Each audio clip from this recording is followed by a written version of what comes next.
This is a quick guide about QR codes and some of their possible applications for revision purposes in the classroom.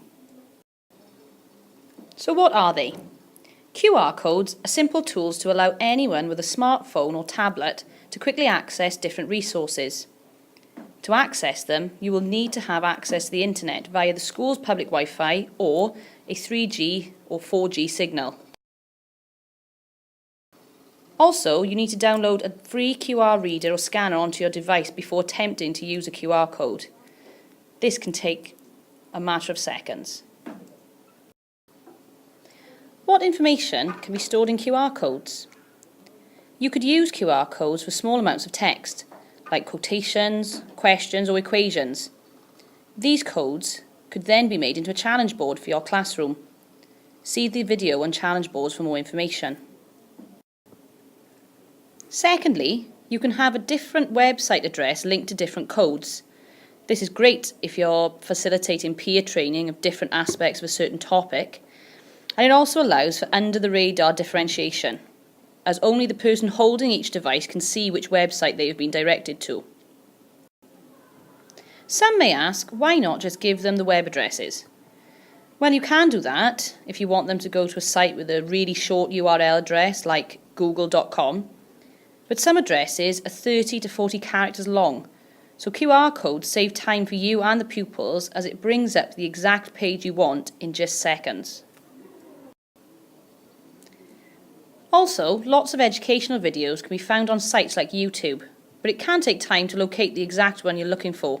So again, use a QR code to save time and stop anyone searching for anything inappropriate like funny cat on trampoline. QR codes are also great for revision inside and outside of the classroom. One reason, let's save paper and departmental budget by printing sheets of QR codes which send pupils to online past papers instead of you wasting reams and reams of paper. Also, you can make a PowerPoint or Prezi presentation and have several codes on the screen to allow differentiation and independent revision. I'll show you an example of this in a moment.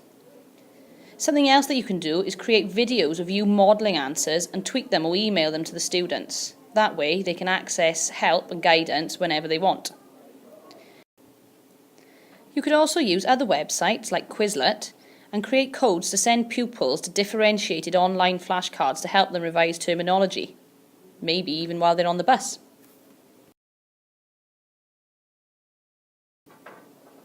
So here's an example of how I use QR codes for in-class revision.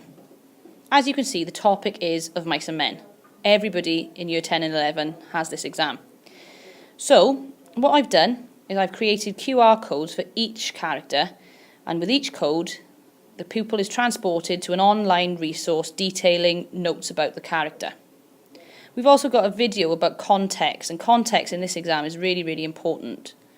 I've also, as you can see, got 3 past papers on the board as well. So depending on where the children are in their revision, they can self-direct their time within the class. So once you've introduced the task and explained to the pupils what they have to do, they can just come up and they can use their QR readers to access whichever aspect of the topic they want to revise. Now, they then just take a picture of it and return to their desks. However, if they don't have a device on them, they could use your school iPad, for example. Or, this style of lesson would be brilliant if you could book the Learning Hub and use all the iPads that we have there.